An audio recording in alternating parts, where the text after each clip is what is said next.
Hey, what's going on? I'm Matt O'Leary back with another video. And today we're going to be talking about the depth of the secondary. But before we get started, a few plugs I have to get out of the way. So as you know, you can follow me on social media wherever you like at Matt O'Leary NY. You can also subscribe to the podcast, call in, ask me your questions. New episodes drop every Monday. And finally, last time I'm plugging this. So this Saturday, May 2nd, 8 p.m., we are rewatching the New York Jets versus the New England Patriots from the 2010 playoff game. If you are interested in tuning in, the link is going to be down below. Definitely something fun. All right, so now that we got that out of the way, I wanted to talk a little bit about the depth of the secondary because the New York Jets, supposedly, according to Pro Football Focus, have one of the most improved secondary units. And you know what?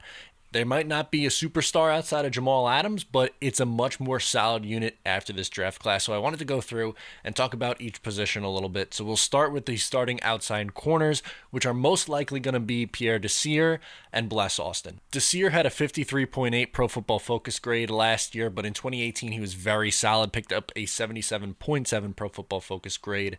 He's 29 years old, so he's obviously a stopgap solution. He's not someone who's going to be here for a very long time, but he's big. He's exactly what the New York Jets look for in terms of corners, big physical press corners. He's 6'1", 192. At minimum, he's someone you expect to be competent on the outside. I don't think he's going to be fantastic. He will definitely be an upgrade from Jermaine Johnson and Darryl Roberts, though, and for that, that's a plus. Bless Austin graded out to a 71.4. In much smaller sample size. He was hurt in the beginning of the year, came on strong in the second half, played in just 7 games, but looked pretty good in a small sample size. He's 6'1", 198, so again, he kind of fits that mold of the big press corner. For him, it's just staying healthy. If he can stay healthy, I don't see why he can't be someone who can play and start on the outside. To me, those are a competent pairing on the outside. And you have some depth beyond that. You have guys like Arthur Maulet, who's a 65.2 Pro Football Focus grade last year and 6 starts. Quincy Wilson, who you traded a 6th-round pick, former 2nd-round pick in 2017. He's basically just under contract for this year. If he's good, great, maybe bring him back for depth, but you gave up a late-round pick at a swing for someone who was taken in the 2nd round 3 years ago. Bryce Hall, who you got in the 5th round this year, was probably someone who should have went in the 3rd round if he didn't get hurt.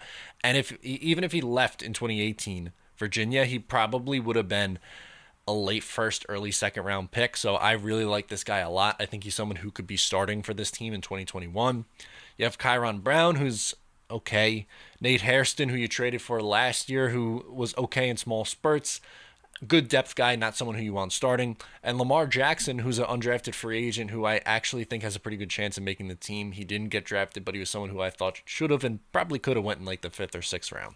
At slot corner, you don't have a ton of depth. Realistically, it's Brian Poole, and that's it. But luckily for Brian Poole and the New York Jets, he was one of the highest graded slot corners and corners overall in the game. He was the 9th overall corner by Pro Football Focus with a 79 overall grade.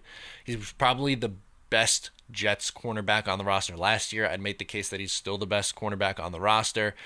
They don't have a lot of guys behind him who could step up and play, which is a little bit scary, but he was brought in on a 1-year cheap deal. I think I'd be looking to re-sign him after this year to a multi-year deal, depending on how things go.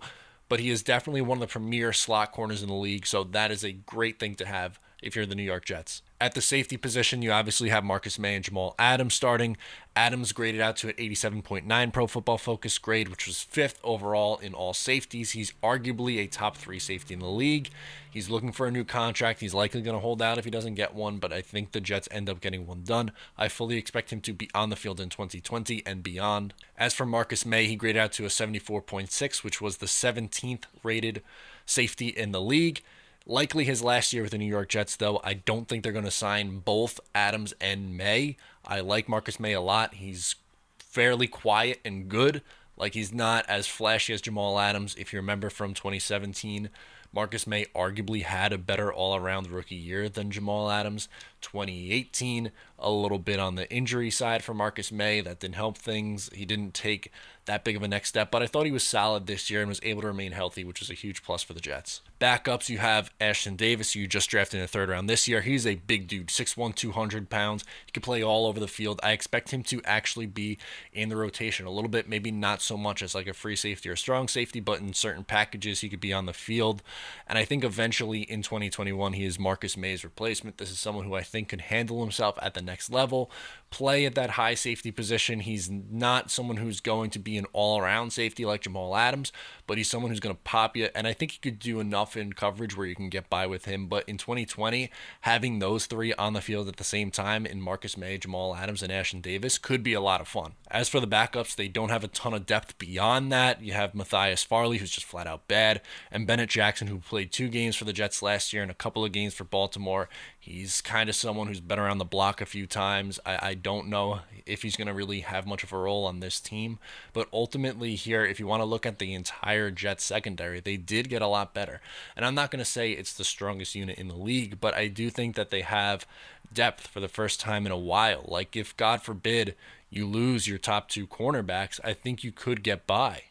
And that's not something that every team has. They have really no superstar corner. Like Poole's really good in the slot, but on the outside, you have a bunch of guys who could probably play and do okay at this level, which is something interesting that, I look forward to watching in 2020. Let me know what you think about the Jets cornerback secondary depth and everything else in between down below in the comments. Thank you so much for tuning in today. I am Matt O'Leary. I'll talk to you next time.